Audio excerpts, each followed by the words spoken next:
बिस्मिल्लाहिर्रहमानिर्रहीम, अस्सलाम वालेकुम। मैं ज़की अब्बास हूँ।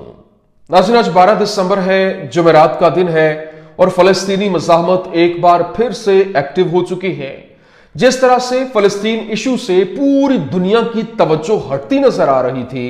और लिबनान का मुहाज शुरू हुआ, वहां पर जो एक फुल स्केल वॉर जो है वो छिड़ गई और जो फ़लस्तीन का इशू है वो उससे लोगों की तवज्जो हट गई। उसके बाद वहां पर जंगबंदी हुई और सीरिया का मुहाज ओपन हो गया, शाम के अंदर लोगों की तवज्जो उस तरफ चली गई और फलस्तीन का मामला जो है वो दबता हुआ दिखाई दे रहा था। लेकिन अब जो फलस्तीनी मज़ाहमत की जानिब से जिस तरह से आज हमला किया गया है और यरूशलेम के अंदर जो पेनिट्रेशन हुई है, वहां पर जो हमले हुए हैं और मुतअद्दिद हलाकतें वो भी रिपोर्ट हुई हैं, कैसे ये जो फिदाई हमले हुए हैं, किस तरह से वहां पर घुस के ये हमले किए गए हैं, ये आपके सामने रखना है। और फिर दूसरी जानिब जो जदीद ईरानी असलाह है वो भी लिबनान के हवाले किया गया है और बाकायदा तौर पर जो एक लोगों के जहन में तशवीश पाई जा रही थी कि शाम के अंदर क्योंकि रजीम चेंज हुआ है, हुकूमत बदल चुकी है, तो वो जो एक सप्लाई लाइन थी जिसको काटने के बाद इजराइल कर रहा था, तो उसके बाद क्या ये जो एक चेन है वो बहाल रह भी पाएगी या नहीं, क्योंकि सप्लाई चेन अगर कट जाती है, सप्लाई लाइन कट जाती है, तो ईरान से जो असलिया लिबनान तक पहुंच रहा था वो नहीं पहुंच पाएगा, तो आगे से मज़ाहमत जो है वो लड़ भी नहीं पाएगी। लेकिन अभी जो एक जदीद ईरानी असलहा जो है वो लिबनान तक पहुंचाया गया है, लिबनानी मज़ाहमत के हवाले किया गया है और एक नई सप्लाई लाइन कायम की गई है। ये किस तरीके से असलहा पहुंचाया गया, सप्लाई लाइन कैसे कायम की गई, ये बड़ी अहम सूरी है, ये भी आपके सामने रखना है। और फिर जो ईरानी ड्रोन्स हैं उन्होंने पूरी दुनिया के अंदर तहलका मचा कर रख दिया है। क्यों? क्योंकि ईरानी ड्रोन्स अमेरिका के अंदर जो है वो अंदर तक चले गए हैं और जो यहां तक के अमेरिकी जो डिफेंस सिस्टम है वो उनको काउंटर करने में नाकाम रहा है, वो उनको डिटेक्ट भी नहीं कर पाया। और ये जो ड्रोन्स थे, खबर ये है कि वो ट्रंप के घर तक जो है वो वहां तक न्यू जर्सी और वहां दीगर जो इलाके हैं वहां तक वो मूव करते रहे उनके छत के ऊपर। ये क्या मामला, ये तमाम तर डिटेल्स वन बाय वन आपके सामने रखते हैं। अच्छा नाज़रीन, सबसे पहले मैं आपको बता दूं, देखें इस वक्त जो सिचुएशन है, फलस्तीनी मज़ाहमत जिस तरह से एक्टिव हुई पड़ी है गजा और मुकम्मल तौर पर जो इजराइल ने वहां पर अपना कंट्रोल जो है वो संभाल लिया है और इस हवाले से एक नई प्लानिंग के साथ जो सारी गेम की जा रही है। अभी इसके बावजूद वहां पे जो मज़ाहमत है वो उठ खड़ी हुई है और पहले तो ये समझा जा रहा था कि शायद अब ये मामला बिल्कुल खत्म हो चुका है और जो फलस्तीनी मज़ाहमत है उनके पास हथियार कहां से आएंगे, सपोर्ट कहां से आएगी, कैसे वो लड़ेंगे। लेकिन आज जो वहां पे यूं कह लें कि एक फिदाई हमला हुआ और फिदाई हमले शुरू हुए और यरूशलेम के अंदर ये मामला बना। ये कैसे हो सकता है कि एक तरफ जब मुकम्मल तौर पर अवाम, एक तकरीबन रिपोर्ट सामने आ रही थी कि 1,86,000 जो लोग हैं वो लुकमा अजल बने, जख्मी हुए, लेकिन इस वक्त जो यहाँ पे आयरलैंड जो है वो आईसीसी में चला गया,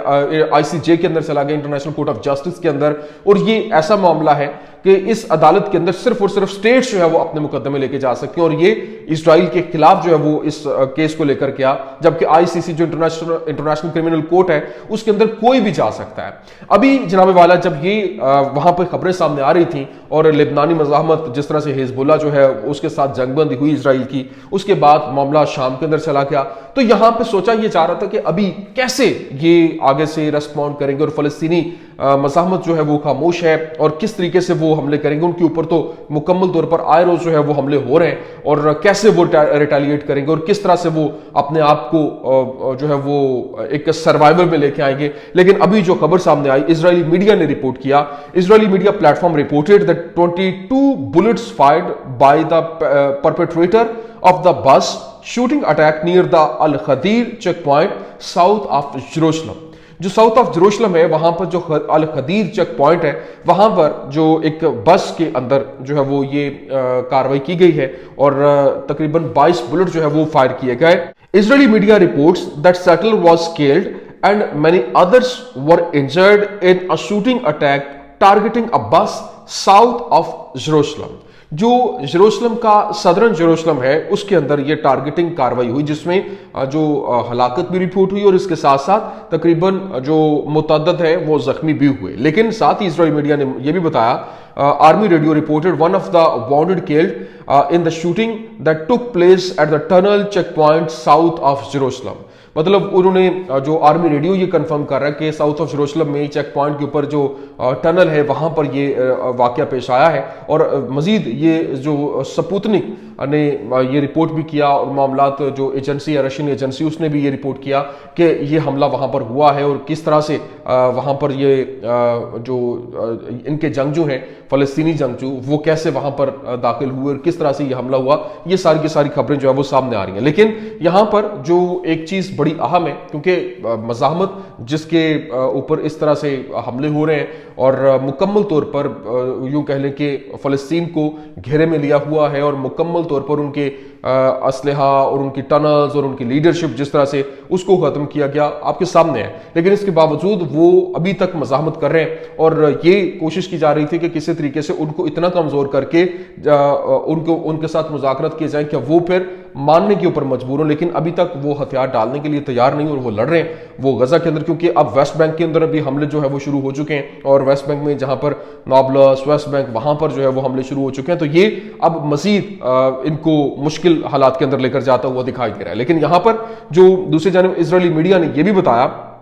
کہ اس وقت تقریباً جو سینیریو بن رہا ہے اور جو حالات بن رہے ہیں اس کی نزاکت کو دیکھا جائے تو یہاں پر جو ایران ہے اس کے حوالے سے خبریں یہ سامنے آ رہی ہیں کہ انہوں نے ایک نئی کھیپ جو ہے وہ لبنان پہنچائی ہے، جبکہ ایک سپلائی لائن کاٹنے کی خبر سامنے آ رہی تھی کہ شام کے اندر اگر مکمل طور پر ریجیم چینج ہو جاتا ہے، پورے کا پورا پلان جو ہے وہ بدل جائے گا، اور جو ان کی حکومت ہے جس کے تھرو لبنانی مزاحمت کو اسلحہ پرووائڈ کیا جاتا ہے وہ بھی روک دیا جائے گا، اور وہاں سے جو اسلحہ ہے کیونکہ ایران سے عراق سے سیریا اور سیریا سے پھر لبنان تک آتا تھا، تو یہ ایک جو چین تھی وہ کٹ جائے گی، تو آف کورس ان کو زیر کرنا مزید آسان ہو جائے گا۔ لیکن ابھی ایران کے جو IRGC کمانڈر ہیں انہوں نے بتایا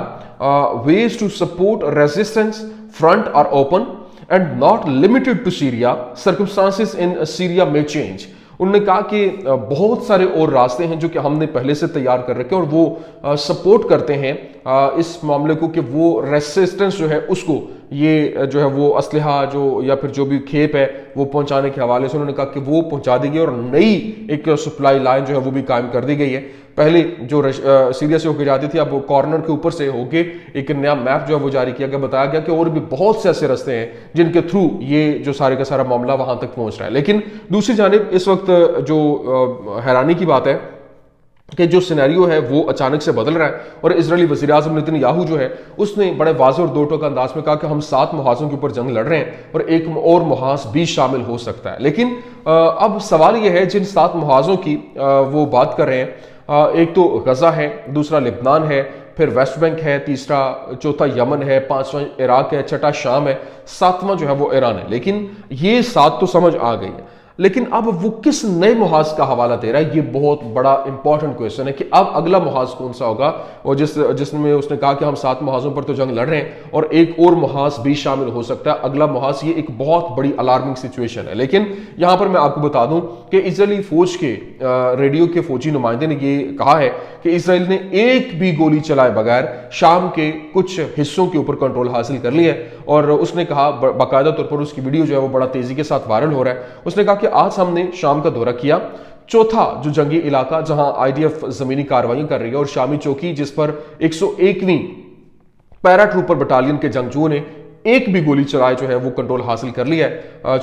گولی چلائے بغیر جو ہے وہ کنٹرول حاصل کیا، اور آج تک جیسا کہ آپ دیکھ سکتے ہیں کہ یہ مکمل طور پر اسرائیلی چوکی بن چکی ہے، اور IDF علاقے میں ایک طویل قیام کی تیاری بھی کر رہا ہے۔ جبکہ آج شام کے بعد تقریباً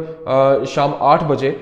ہم شام کے دورے سے متعلق اضافی تفصیلات اور مکمل فوٹیج جو ہے وہ بھی فراہم کریں گے۔ انہوں نے ساتھ میں یہ بھی اس نے کہا کہ دیکھتے رہیں۔ اسرائیلی فوج کی ریڈیو فوجی نمائندے ڈارون قدوش، اس کا نام ہے ڈارون قدوش، اس نے یہ جو ہے وہ کنفرم کیا۔ لیکن ابھی دوسری جانب جو یہ محاذ ہے وہ مزید بڑھتا ہوا دکھائی دے رہا ہے، اور یہ حالات کی نزاکت کو دیکھتے ہوئے معاملات یکساں تبدیل ہوتے ہوئے دکھائی دے رہے ہیں۔ لیکن ابھی حیرانی کی بات یہ کہ ایران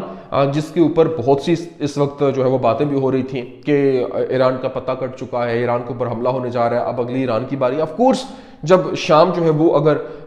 وہ اس کے اوپر کنٹرول حاصل کر لیتے ہیں، پھر آگے ٹرکیہ، پھر ایران، یہی رہ جاتے ہیں۔ لیکن ابھی جو خبر یہ سامنے آ رہی ہے کہ ایرانی جو ڈرونز ہیں وہ جناب والا امریکہ تک پہنچ چکے ہیں۔ آپ خود اندازہ کریں کہ امریکہ میں یہ ڈرونز کیسے پہنچ سکتے ہیں۔ मतलब अभी एक वीडियो जो है बड़ा तेजी के साथ वायरल हुआ और पेंटागन की जानिब से पहले खुसूसी तौर पर उनके नेवल चीफ की जानिब से कहा गया कि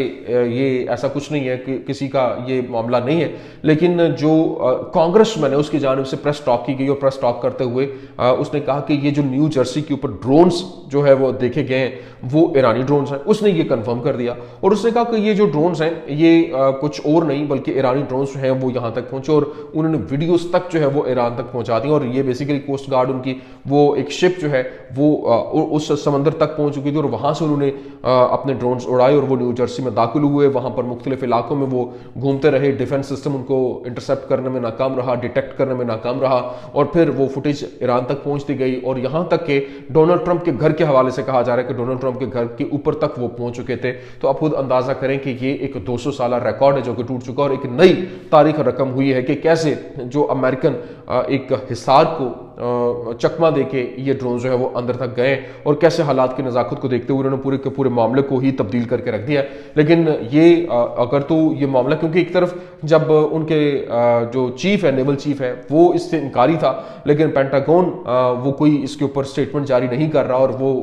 बताना तो उसे चाहिए था। लेकिन इसके बावजूद कांग्रेसमैन जब ये सामने आके उनके हाई ऑफिशियल के साथ राब्ते होते हैं और अगर वो ये आकर रिपोर्ट कर रहे हैं तो इसका मतलब है कि हालात यहाँ पर मुकम्मल तौर पर बदल चुके हैं। हालात की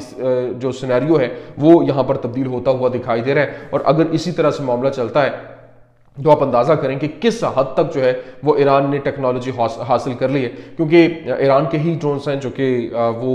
रशिया जो है वो भी इस्तेमाल कर रहा है। अब जिस तरह से रशिया यूक्रेन के ऊपर हमलावर हो रहा है और यूक्रेन के साथ उसकी जंग है, अब यहाँ से सीरिया से तो वो निकल चुका और वहाँ पर फुली अटेंशन के साथ वहाँ पर वो हमले कर सकते हैं, जो कि मुकम्मल तौर पर जंग का सिनेरियो अब तब्दील होता हुआ दिखाई दे रहा है। एक तरफ जो है वो ये मशरिक़ वुस्ता है जिसको आग की लपेट में जो है वो लाया गया है, यूँ कह लें कि आग में झोंक दिया गया है। दूसरी जानिब जो है वो पूरी दुनिया इस खतरे से बच नहीं सकती है। अभी देखना यह है कि किस तरीके से उम्मत मुसलमा जो है वो इत्तेहाद यगानगत के साथ अपने मामलात को देखती है, ताकि वो जो इंटरनेशनल प्लेयर्स हैं, वो जो एक साम्राज्यी कुव्वतें हैं जो इनको दबाने की, इनके अंदर जो तकसीम की कोशिशें कर रही है, उसको ये कैसे नाकाम बनाते हैं ये आने वाला वक्त बताएगा। लेकिन ये कुछ आमतरीन अपडेट्स थी, मैंने कहा मैं आपके सामने रख दूँ। उम्मीद करते हैं वीडियो आपको पसंद आई होगी। पसंद आने की सूरत में लाइक कीजिए, शेयर कीजिए और हमारे चैनल को सब्सक्राइब करना मत भूलिएगा। शुक्रिया।